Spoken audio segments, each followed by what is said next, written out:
So hey, maybe you're just tuning in online, or maybe you're going to listen to this on podcast later, and it's probably helpful to know. On March 17th, our plan is to open up the building, or not, a building never closed, but invite back anybody that wants to be a part of our services here in the building.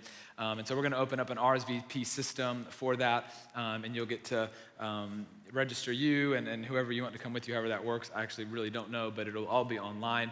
And so we're still going to do some different things to keep it safe with COVID, limit capacity and mass and all that, but we're super excited to celebrate that with you guys on March 17th. So be on the lookout on Instagram for more info about that later. So me and my wife, we have two kids, Samantha, who's about to be 1, which is crazy. She was born 2 weeks into quarantine. Can't believe she's about to be 1. And then Harper, who is going to be 3 in September, which is pretty unbelievable. And it's a really fun stage with Harper right now because she's like in that toddler stage where she's learning so many things and picking up on so many things. We're teaching her a bunch of different things, and she like knows how to say a lot of things and then still mispronounces a lot of things, and it's like really, really cute. It's like I hate when she learns how to say things correctly. It's one of those things. But she's picking up so much. And I've got to start being really, really careful the things that I say around her. Like, if I'm not careful, she's going to be the preschooler that shows up and drops a Lego and says, like, crap. I don't want my kid to be that. That would be best case scenario. Just kidding. I don't want my kid to be the one that does that, and that would be completely my fault. So we've got to be very careful of the things that we say around her. She's listening even when we don't think she's listening. She's paying attention to things even when it doesn't seem like she's paying attention to things.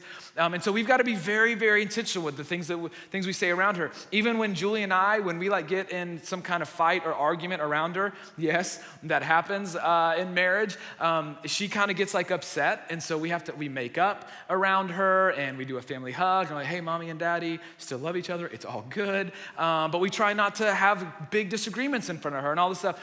And we're being very intentional with the things that we say to her and how we help her process emotions and the things that we talk to her about and don't talk to her about. And it's one of those things where I've even just started thinking about what are the things that I don't want to tell her? Like, what are some of the things that I grew up hearing as a kid that maybe you grew up hearing as a kid that I just kind of want to avoid telling her because I think it's kind of dumb. And maybe you heard this, right, when you were a kid, that you can do anything you put your mind to. We all heard that. There's posters on it. That's kind of not true. You literally kind of can't do anything that you put your mind to. I don't know. Maybe I want to tell her, hey, if you work really, really hard, there's a lot of cool things that you can achieve. That seems a lot more reasonable than do anything you put your mind to. Or this is a good one. You can do anything you want to do when you grow up. Nah. You know what I'm saying? You really can't. Harper, if you want to play in the WNBA, I'm pretty sure that's not in our gene pool. I'm not, that's not going to work out for you. You know what I'm saying? And so there's certain things that I'm just I don't know if I should say that. And I'm not trying to be a weird parent. I'm going to inspire my kid to greatness. Everyone leave me alone. But there's some things that just aren't true. And then there's this third one. And this one I'm definitely not going to say to my daughter, because it's definitely not true, and maybe you heard this. I certainly heard this growing up, and by growing up, I mean when you were in elementary school, you heard this. Sticks and stones may break my bones, but words can never hurt me. I'm definitely not telling her that, because that's just not true at all. That's definitely not true at all. No, in fact, words can absolutely hurt you. And the reason why words can absolutely hurt you is because what I want to talk about for a few minutes is that words are powerful.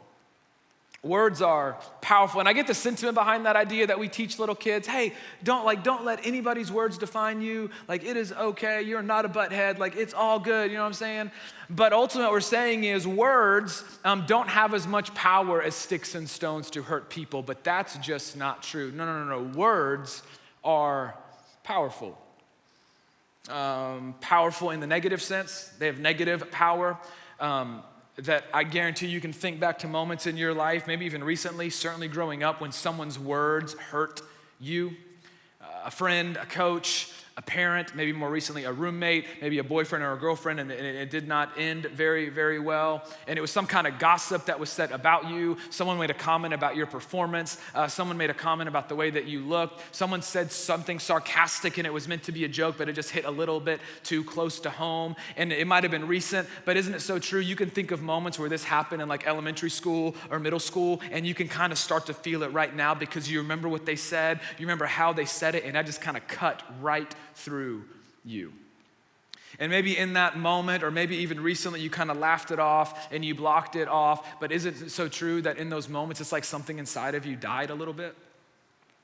I know it's true for me. I can think back to defining moments when I heard things that hurt me, things that I still carry, not in a baggage kind of way, but I can remember certain things that were said to me in middle school, because that's how powerful our words are. But also, not only have we been on the receiving end of negative, hurtful words, the same is true that people have been on the receiving end of your hurtful words. And if I'm being honest, that happens far too often with me than I care to admit. If there's any message in this series that has convicted me the most while I've been writing and preparing it, it's this one. Because your words have also hurt others, and my words have also hurt others. And it's such an interesting thing with words and the dynamic of words, because maybe you've been in a situation where you said something in the heat of a moment. You said something to your mom or to your dad or to your roommate, or you were in a fight with him, you were in a fight with her, and you said it in a moment you thought you wanted to say it, and then later you regretted it. Or you said it and right in that moment you regretted it, and you're kind of like seeing the word come out in slow motion and you wish you could take it back. But here's the interesting thing about that dynamic of words is that even like once you say them, and even if you apologize and regret it, they're still said. And there's this weird just kind of leftover residue, no matter how much you try to clean it up, that the word was still said. The words were still communicated. And sometimes the only way to really get through them is a little bit of time. That for some of you, maybe you've been in situations where there have been some things said and something about that relationship changed forever that day. Words are powerful. You don't need me to convince you of this. But the opposite is true, right? Like negative power, but also positive power. That we've also been hopefully on the positive power of receiving words, or maybe we've given the positive power of giving life-giving words, that you can certainly think of moments in your life when somebody spoke belief in you, like somebody saw something in you that no one has ever seen and they spoke it out and they brought it out of you, that someone spoke trust in you, that someone spoke love over you, that someone spoke potential, they brought out the potential and the gifts in you, they affirmed passions in you. Maybe it's simply a compliment that changed your day. You even get any of those and it's like, man, yeah, I knew I looked good, but now I definitely know I look good. You know, like there's just moments where somebody says something nice to you in a day, you weren't expecting it, and it just changed your day. And for some of you, and this is gonna sound like an overstatement, but I'm gonna prove it to you before the end of the night. For some of you, someone's encouragement literally changed the direction of your life. I think understanding the power of our words has always been an important conversation, but I think in today's world, it maybe is a more relevant and important conversation than ever before for all of us, leaders included and myself included, and here's why, is because there used to be a time when the only way you could communicate words is with somebody face to face. But now, because of social media and technology has dramatically changed the way that we communicate, that technology has made it easier than ever to say whatever, whenever, to whomever we want. That more than ever before, we can use our words in whatever way, whenever, to whomever, at a pace and a rate like never before. Social media, technology, texting, commenting, all the different ways that we can communicate with people. And so I think in today's world, more than ever, and then if I'm also just being real, in the just kind of the time of the country that we're in, there are so many polarizing things going on. I think more than ever, it's so important for us to pay attention and to give more credit to, maybe in a way like we never have before, how powerful our words are. And that's what we're going to be jumping into. And that's what James talks about in James chapter 3. As we continue our series, Walk It Like I Talk It, we're kind of walking through some of the major movements of the book of James. And the book of James, he's just kind of right in your face. We've said this every week, but it's about spiritual maturity. And what is spiritual maturity? It's not about knowing more. It's about when your faith gets put into action. It's when you begin to live out what you actually believe. And so James is walking us through what faith in action looks like. And tonight we're going to be in James chapter 3, and he's going to show us the power of our words. He's going to symbolically talk about it by talking about our tongues. And we're going to jump in James chapter 3, starting in verse 3. He writes this: "When we put bits into the mouths of horses to make them obey us," watch this, "we can turn the whole animal." Or take a ship as an example. "Although they are so large and are driven by strong winds, they are steered by a very small rudder wherever the pilot wants it to go. Likewise, the tongue," he goes on, "is a small part of the body, but it makes great boasts." So he's talking about these little things that have a huge impact. A little bit in the horse of a mouth can move and steer a massively strong animal. Small thing, big impact. That a rudder can make a huge ship turn. Something small can have a massive impact. That's James's point. Big things can be steered by, directed by, and influenced by really small things. And he makes the comparison to tongue. A really small part of the body makes great boasts. The tongue, a small part of the body, has a lot of influence. The tongue, a really small part of the body, though small, though seemingly sometimes insignificant, can make something big, like not just our body, but what he's about to go on to show us, the direction of our whole lives change and move. Something that I think is worth writing down. That either you can control your tongue or your tongue will control you. That notice in his analogies that there is a horse, it is being steered by the bit. A ship is being steered by the captain. So the rudder is a tool and it's being used in a way that is helpful. Our tongues, we are in control of them. We have the power to control them. So either we control our tongues, we control how they're used, we control the words that we speak, or ultimately our tongues will control us. And let me promise you, you don't want your tongue to control you. How do I know that? Look what he says in verse 5. He goes on. He says, "Consider what a great forest is set on fire by a small spark." Again, something small, big impact. Watch this. Listen to the imagery. "The tongue also is a fire, a world of evil among the parts of the body." He goes on. "It corrupts the whole body. It sets the whole course of one's life on fire, and it itself set on fire by hell. All kinds of animals, birds, reptiles, and sea creatures are being tamed and have been tamed by mankind, but no human being can tame the tongue. It is a restless evil full of deadly poison." Such vivid and strong imagery.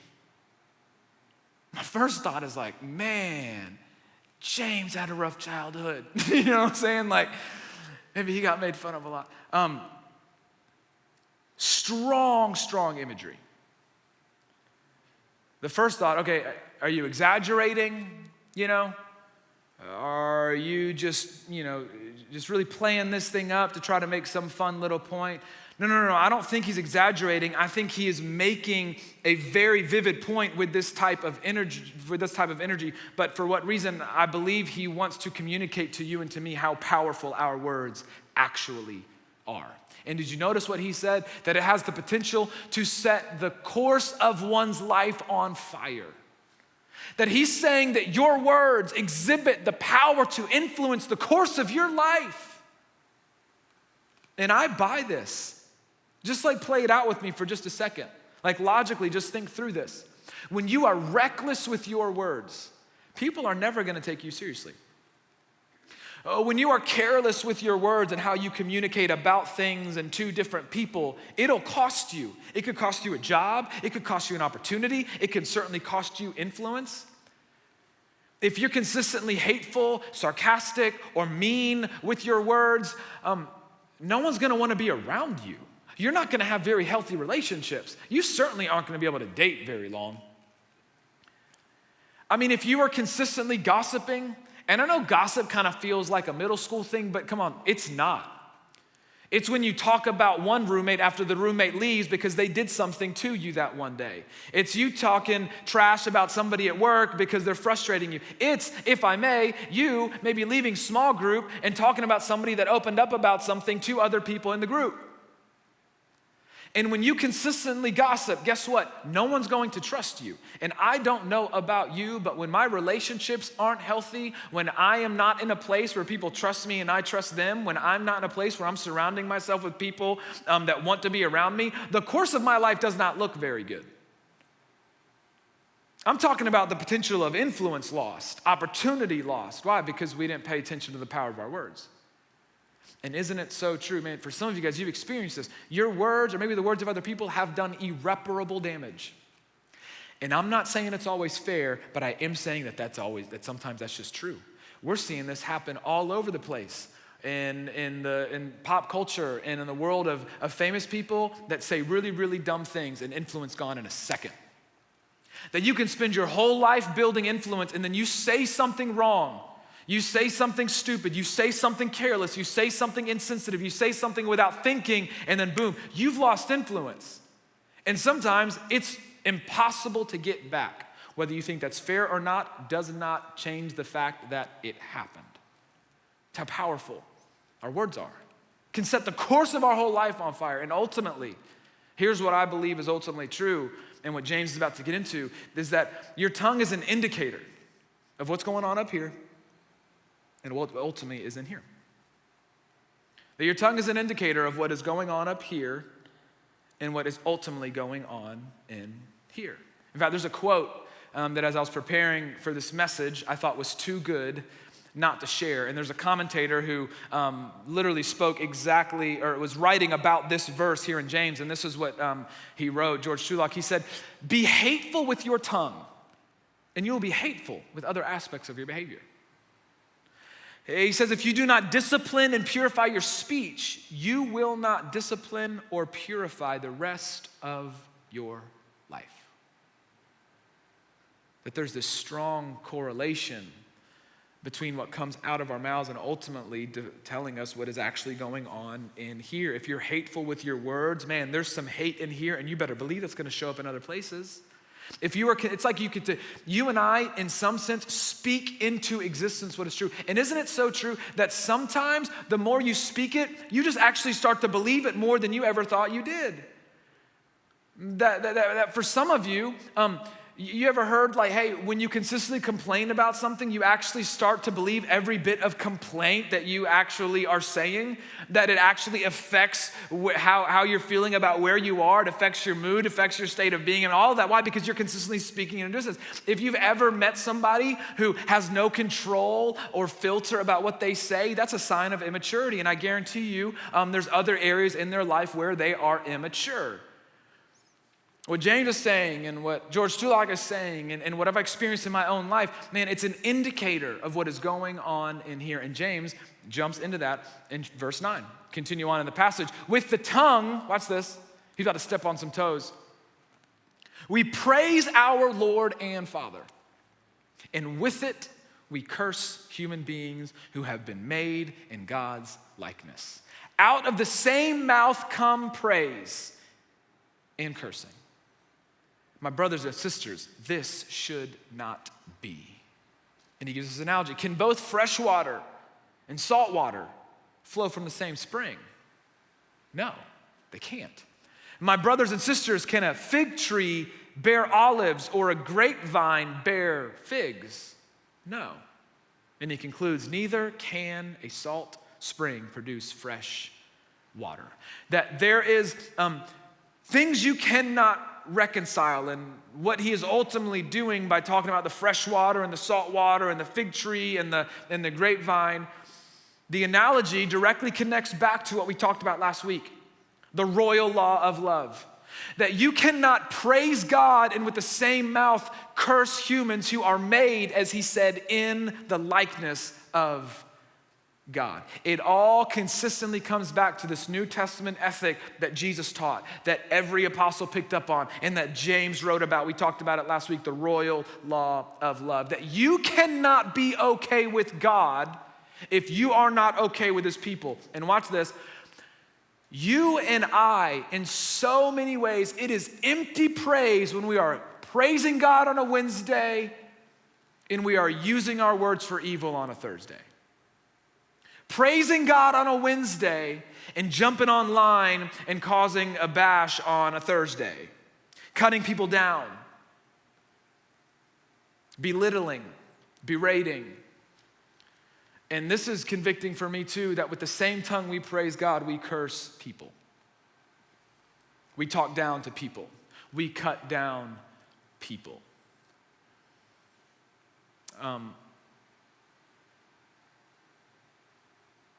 I feel like I'm a pretty easy person to get along with. And if you were to come up to me, and I know this illustration breaks down at some point, but go with me here for a second.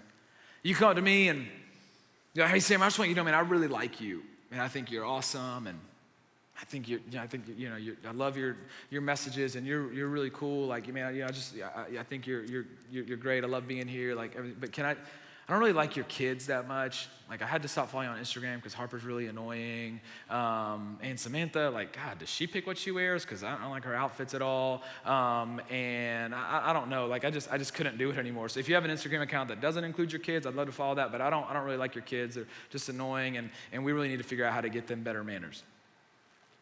Can I just tell you, you and I can never be good if you're not good with my kids. Like, if you don't like my kids, you and I are never gonna be okay.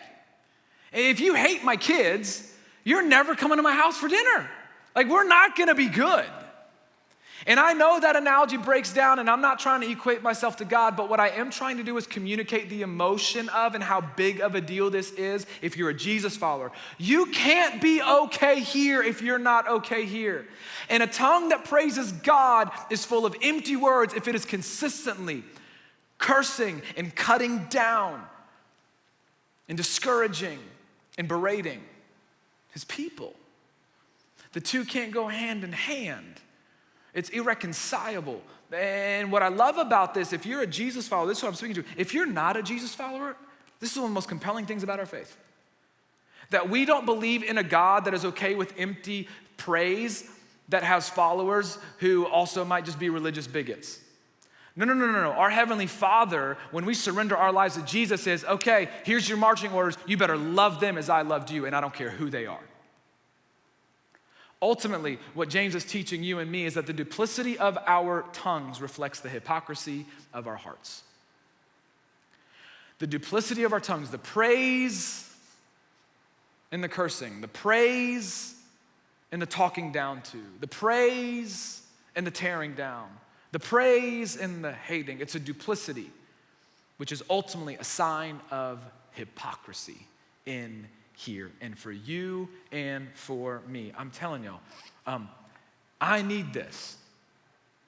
Because there are so many times when I do not have control over my tongue. When I say things that I should not say, when I speak to people in a way that I should not speak to, and I'm a Jesus follower, and that means there is work that needs to be done in here, and I've got to start rooting it out. What do I want you to do? What does James want you to do? I think it's really simple. I want you to respect the power of your words. Watch this. When you respect the power of something, watch this, you are acknowledging what it is capable of so that you can then use it in an appropriate way. When you respect the power of something, you are acknowledging what it is capable of and therefore use it in a way that is appropriate. I just saw an Instagram video just a few months ago of this dude who just got a purple Lamborghini, and he was trying to show it off, and he got in it and he pushed the gas on that junk, lost control of it, and crashed it. He probably looked like, I can't imagine how embarrassed he was. He did not respect that V12 engine. Like, it's not the little Corolla that I've got. That thing, you know what I'm saying? Like, he did not respect the power of the engine, and he lost control, and it led to destruction. He didn't respect the Lambo. I want you to respect the power of your words. I want you to understand what they are capable of for the good and the bad, so that you can use them in a way that is helpful, not harmful. What's a good place to start? James gives us a few really, really quick to-dos, but before we get to that, here's a precursor. Where's the first place? So how can we begin to respect the power of our words? First, we got to do a little bit of self-awareness and digging. And I want you to ask yourself, and this is something I want you to think about. When are you most prone to be careless with your words? That is a question worth asking. It's a question worth answering. When are you most prone? When are you most prone to be careless with your words? Is it when you're angry? Is it when there's conflict? Is it when you're trying to be funny? Is it when you're trying to get even? Is it when you're trying to prove a point? Is it when you're getting defensive? Is it when you're getting feedback, giving feedback? When you're hiding behind a screen and typing on your phone? When is it that you are most prone to be careless with your words?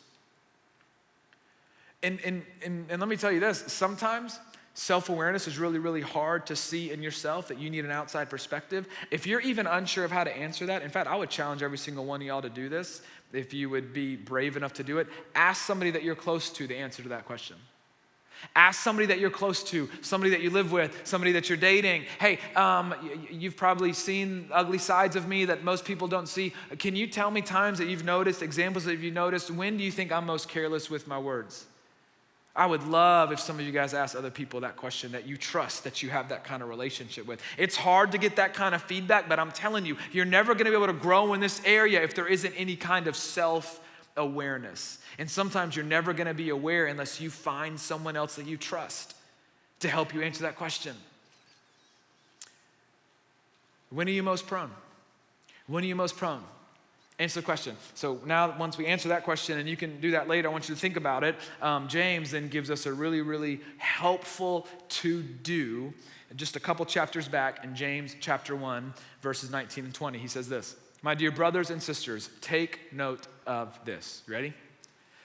Everyone should be quick to listen, slow to speak, slow to become angry. Quick to listen, slow to speak, and slow to become angry. Because human anger does not produce the righteousness that God desires. He says, I want you to be quick to listen. Quick to listen, slow to speak, slow to become angry. Quick to listen, slow to speak, slow to become angry. I want to talk about each of those three things really quickly. First, quick to listen. Being quick to listen is the difference between waiting to respond and seeking to understand. This is so helpful. That when you are being quick to listen, here's what happens. You move from waiting to respond, and what you start doing is seeking to understand. That when you are quick to listen, you're not getting ready for what you're going to say. No, you're not waiting to respond. No, you are seeking to understand what they are saying. That when you and I are not quick to listen, what we are doing is we are getting ready to respond. We are waiting for our turn. We're waiting to say our piece. We're waiting to tell them why they're wrong. We're waiting to tell them our side of the story. And when we are gearing up to respond, you're not creating any space to actually listen and to process and to understand.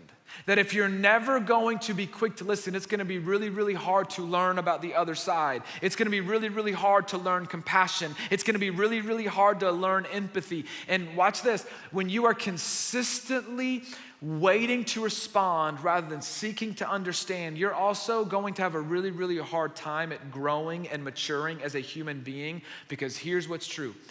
Ultimately, whenever we are only waiting to respond and never seeking to understand, what we are saying is, I'm right and you're wrong. It's a defense mechanism. It's you and I playing defense. It's you and I. This is what defensiveness looks like. And do you know why I know that? Because this is one of my biggest struggles as a leader and as a husband, is being defensive. Anytime I do any kind of evaluation on how I can be a better leader, in fact, I just did one. Our whole staff, our directors of our staff are all doing these evaluations where we ask people that work on our teams and different people we work with to give us feedback on how we're doing, both good and bad. And sometimes it's hard to work through all, but it's so good because it's the only way that we're gonna grow and get better. And defensiveness always finds its way in there, but I'm working on it so much. Ask my wife, I'm consistently working on it. Because my default is, as you're talking, I'm like, dumb point. Okay, I can disprove that. Are you kidding me? You really think that? I'm gonna tell you why that's not true. That's my default, and I've got to stop thinking and say, okay, I'm just gonna listen. I'm gonna listen. I'm going to process. I'm gonna own my part of the conflict. I'm gonna take the feedback. I'm going to be quick to listen.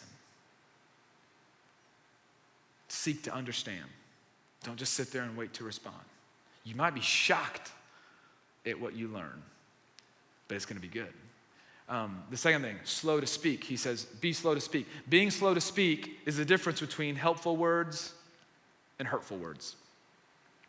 Being slow to speak is the difference between helpful words and hurtful words. That when you are slow to speak, here's what you are doing. You are creating space between the listening and the responding. You're creating a little bit of space to think. You're creating a little bit of space to process before you say something that you might regret. And sometimes you literally need to take a walk.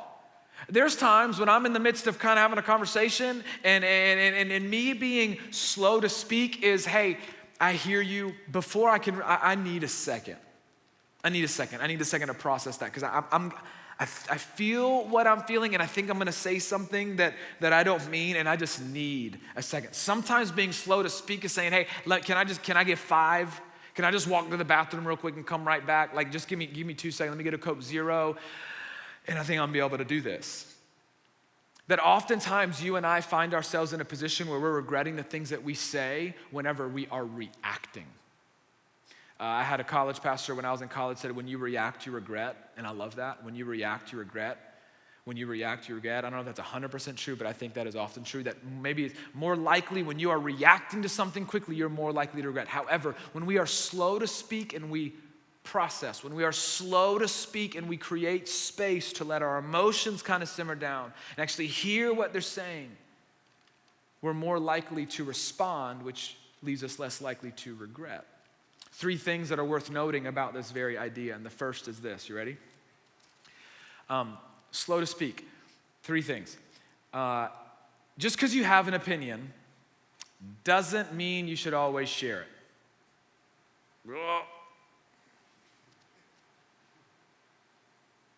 Just because you have an opinion doesn't mean you should always share it. Because there are times when your opinion is helpful. There are times when your opinion can do good, but sometimes we just put an opinion out there because we can, but it doesn't help anything. It's actually hurtful. It's actually insensitive. It doesn't do any good. It doesn't help anybody understand. It doesn't do anything for anybody. I'm not saying you can never share your opinion. I'm just saying have a filter. We live in a world where it's like, oh, got an opinion in an iPhone? I can say it. I don't know. I've read some really dumb stuff online recently. Now, why did you say that? It's not helpful. It's not helpful.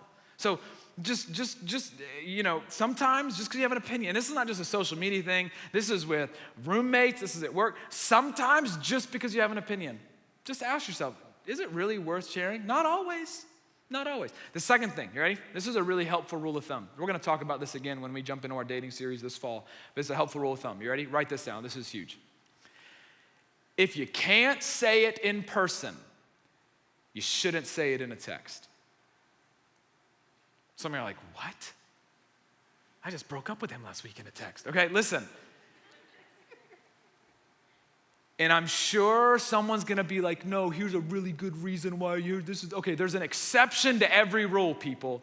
But a helpful rule of thumb, I'm telling you, if you can't say it in person, if you don't have the courage to say it in person, don't say it in a text. If you have to hide behind a screen to say it, don't say it. Well, Sammer, why? What's the big deal? Because we are living in a world where we are losing the ability to meet people face to face. And it is hurting our interactions. It is hurting the way we build relationships. And it is even hurting the way that we can and can't build trust with other people. So if you can't say it to their face, don't say it in a text. Don't at me with exceptions to the rule. This is a general rule of thumb, okay? And then the third one. This is kind of connected back to the first one. Notice, he said slow to speak, not don't speak. James isn't saying we need to be passive. He's saying, I just want you to think about it for a second before you speak. And then the last one, being slow to anger is the difference between constructive behavior and destructive behavior. Being slow to anger is the difference between constructive behavior and destructive behavior. Constructive words and destructive words. Anger in and of itself is a good thing. When channeled correctly, it leads to action. There are things in this world that should make us angry. Injustice makes me angry. When someone does anything to hurt someone that I love, it makes me angry. When I see something in the world that isn't right, it makes me angry. And that anger, that is a righteous anger, and that can lead us into change. The problem is we're not good at being angry. Oftentimes our anger tends to be focused at a person rather than an issue. And sometimes we're just not good at being angry. But when we are slow to anger, when create space, what we're ultimately doing is letting the unhealthy emotions of anger subside that would lead us to do something that we regret. The unhealthy emotions that lead us to say something that we might regret. Here's what I know is true in my life, that when emotions run high, the control of the tongue runs low. You know this, when emotions run high, when you're getting angry, when something's really burning in here, the control of the tongue runs low. But being slow to anger gives perspective. It allows us to focus on the issue and not the person. And it allows you and I to channel it appropriately, to respond rather than doing something irrationally that we might ultimately regret. I read a book a couple of years ago. Haven't read one since. I'm kidding. Read a book a couple of years ago, and it's by a guy named Gary Thomas. It's Love as a Way of Life. Here's the title of the book, Love as a Way of Life. And in it, he had this analogy, very simple, kind of elementary, but it stuck with me. He said, your words are either seeds or bullets. They give life or they take life. And I read it, and I'd never forgotten it. That every single day, you and I live in a world where our words will either give life or take life. And here's what I want to challenge you with tonight, especially if you're a Jesus follower, this is a non-negotiable. I want you to speak life. I want you to give life. And what that doesn't mean is that you're just suddenly like, oh, I'm just nice to everybody. No. There are constructive things that can be done in your anger and the things that you want to see change. But whenever we are giving life, we're choosing to be constructive and not destructive. That giving feedback honestly and in a way that is loving, that is constructive, that is helpful, and that is still giving life. But I also want us to look for opportunities to affirm people in our lives. I want you to look for opportunities to encourage people in your circles of influence. I want you to ask the question, hey, how do I want to be remembered? Because the ultimate reality is what people are going to remember most about you is how you made them feel. And how your words connect with them is going to directly impact how they feel when they are around you. So how do you want to be remembered? How do you want people to feel when they see you coming? How do you want people to feel when you're in a conversation with them? I can think back to moments of my life when someone chose to speak life. And I'm telling you, it still affects me today. Back in high school, I had a soccer coach, Coach DePlanche. He wasn't the softest human being, okay? And so for him to say something nice, it was like, oh my gosh.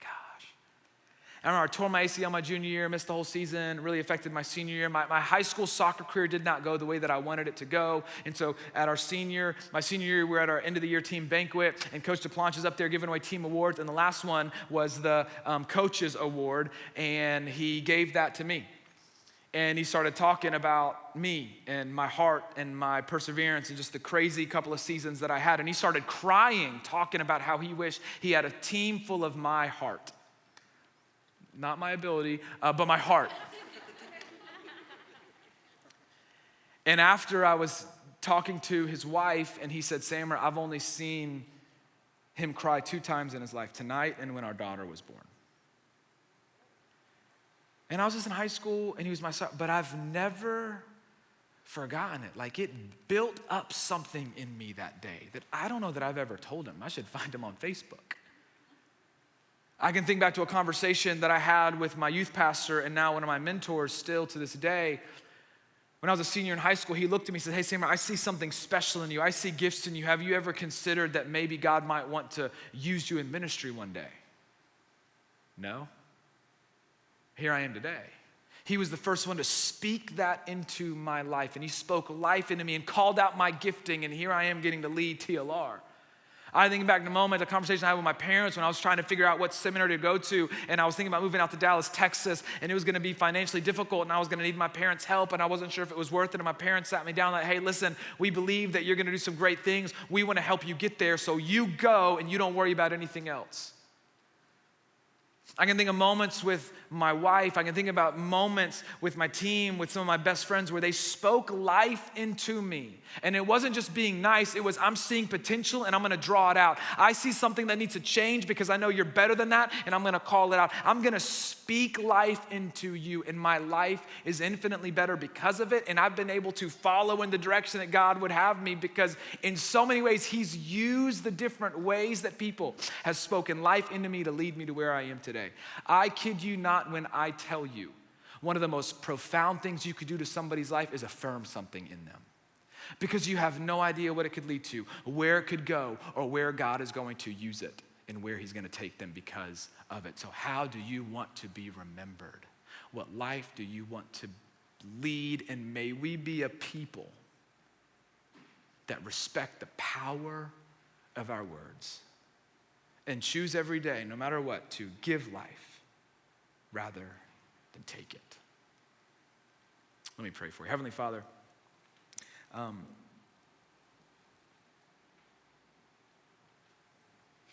pray you would reveal things in us tonight. I pray that you would give us the courage to do some of the hard work to really begin to uproot some of the hypocrisy that might be lurking somewhere beneath the surface. I pray you would give us an awareness of the place in our lives where we struggle with our words. I pray you would impress on all of us the importance of this conversation.